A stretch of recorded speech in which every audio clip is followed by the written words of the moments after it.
Hello friends, class 9th NCERT mathematics के इस नए वीडियो में आप सभी का स्वागत है। स्टूडेंट्स, इस वीडियो में आप समझेंगे एक्सरसाइज 8.1 के क्वेश्चन नंबर 9 एंड 10।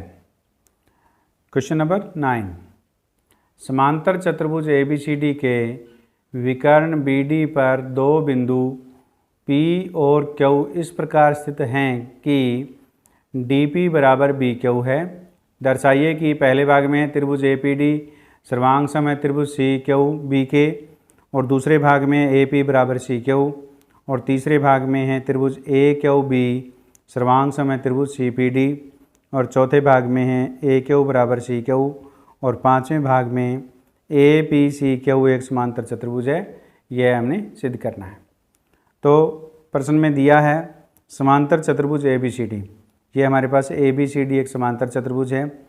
के विकर्ण BD पर दो बिंदु P और Q, ये विकर्ण BD है, इस पर P और Q दो बिंदु इस प्रकार स्थित हैं कि DP बराबर BQ है। ये जो DP भुजा है वो किसके है? BQ के बराबर है।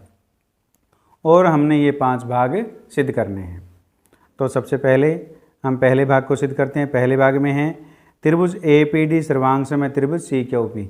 इसको सिद्ध करने के लिए जो हमारे ये कोण विकर्ण BD द्वारा कोण B और D को जो विभाजित किया जा रहा है, इन कोणों को हम मान लेते हैं। यह कोण हम 1 मान लेते हैं और यह कोण हम 2 नंबर मान लेते हैं और इस कोण को हम 3 नंबर मानते हैं और ये कोण 4 नंबर मान लेते हैं। अब हम पहले भाग को सिद्ध करते हैं। प्रमाण हम पहले भाग को ले रहे हैं।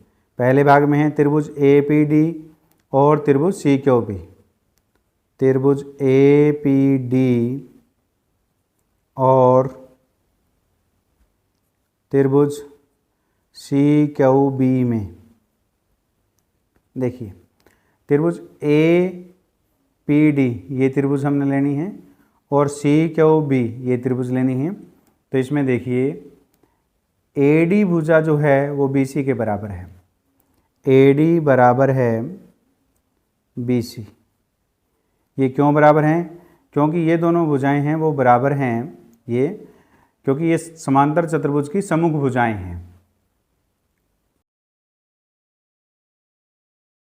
अब देखिए कोण 1 जो है वो कोण 2 के बराबर है। कोण 1 जो है वो कोण 2 के बराबर है क्योंकि ये एकांतर कोण है। और एकांतर कोण क्यों है? क्योंकि AD समांतर है BC, AD समांतर BC और BD एक तिर्यक रेखा है, एक तिर्यक रेखा है, इसलिए ये क्या है? एकांतर कोण है। BC समांतर AD है और BD एक तिर्यक रेखा है। तो इस प्रकार बनने वाले एकांतर कोण 1 और कोण 2 क्या है? बराबर है। और हमें DP जो दिया गया है वो BQ के बराबर दिया गया है। तो DP बराबर है BQ। ये क्या है? दिया है, दिया है।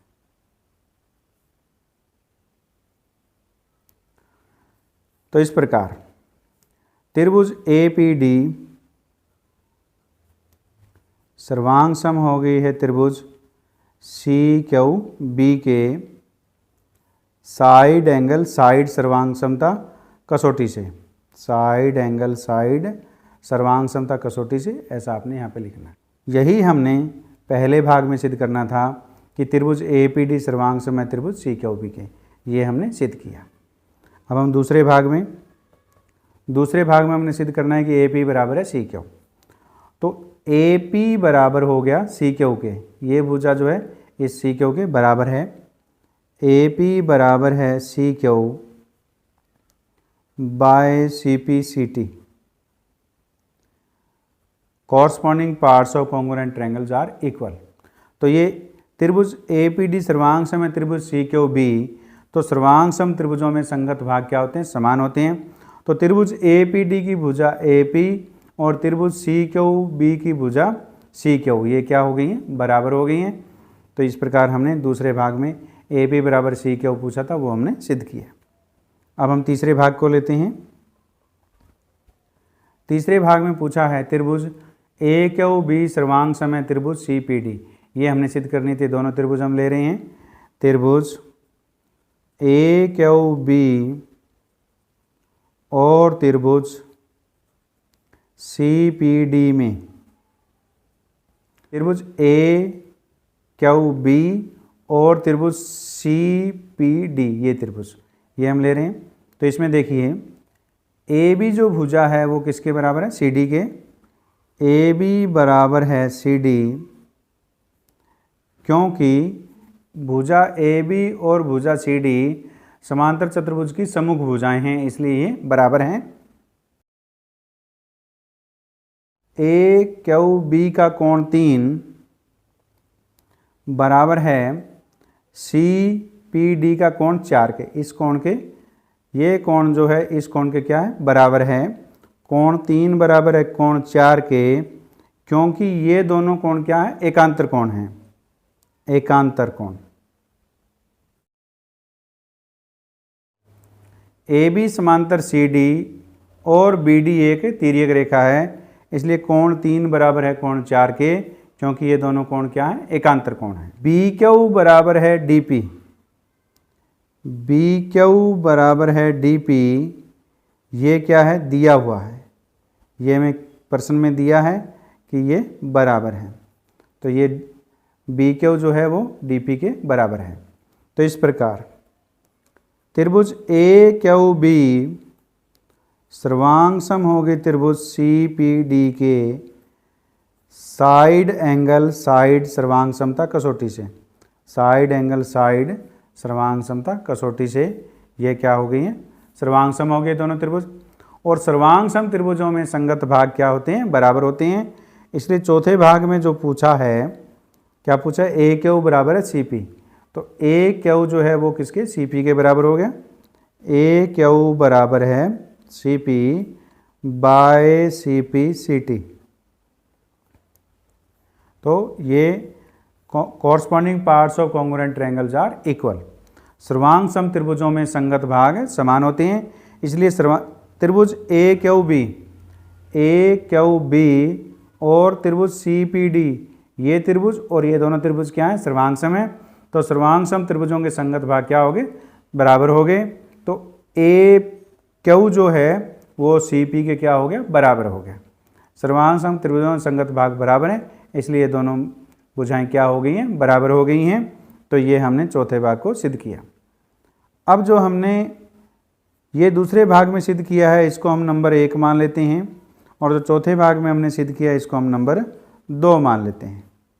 1 और 2 से ए पी बराबर है सी क्यू, ए पी भुजा है वो सी क्यू के बराबर है, और ए क्यू बराबर है सी पी, ए क्यू बराबर है सी पी। चतुर्भुज ए पी सी क्यू में ये भुजा जो है इसके बराबर है, और ये जो भुजा है वो इसके बराबर है। आप इसको 3 नंबर लगा सकते हैं और इसमें 4 लगा सकते हैं। ये भुजा इसके ए क्यू बराबर है सी पी और ए पी बराबर है सी क्यू। तो इस प्रकार चतुर्भुज ए पी सी क्यू में सम्मुख भुजाएं क्या हैं, बराबर हैं। यदि ए पी सी क्यू की सम्मुख भुजाएं बराबर हैं तो यह चतुर्भुज एक समांतर चतुर्भुज है। अतः ए पी सी क्यू एक समांतर चतुर्भुज है। तो यही हमने 5वें भाग में सिद्ध करना था, ये हमने सिद्ध किया। अब आप इस क्वेश्चन का स्क्रीनशॉट ले सकते हैं। उम्मीद है आपने इस क्वेश्चन का स्क्रीनशॉट ले लिया है। अब हम क्वेश्चन नंबर 10 को सॉल्व करें। Question number 10, A B C D एक समांतर चतुर्भुज है तथा ए पी और सी क्यू शीर्षों ए और सी से विकर्ण बी डी पर क्रम से लंब है। तो दर्शाइए कि पहले भाग में ए पी बी सर्वांग सम है त्रिभुज सी क्यू डी के, और दूसरे भाग में हमने सिद्ध करना है ए पी बराबर सी क्यू है। तो क्वेश्चन में दिया है ए बी सी डी एक समांतर चतुर्भुज है। ये हमारे पास ए बी सी डी एक समांतर चतुर्भुज है तथा ए पी और सी क्यू शीर्षों ए और सी से विकर्ण बी डी पर क्रमशः लंब है। ए पी लंब है बी डी और सी से सी क्यू लंब है बी डी। पहले भाग में हमने सिद्ध करना है त्रिभुज ए पी बी ये त्रिभुज और त्रिभुज सी क्यू डी के इस त्रिभुज को हमने इस त्रिभुज के सर्वांग सम सिद्ध करना है और फिर हमने सिद्ध करना है कि ए पी बराबर है सी क्यू। दूसरे भाग में हमने ये सिद्ध करना है। तो प्रमाण त्रिभुज ए पी बी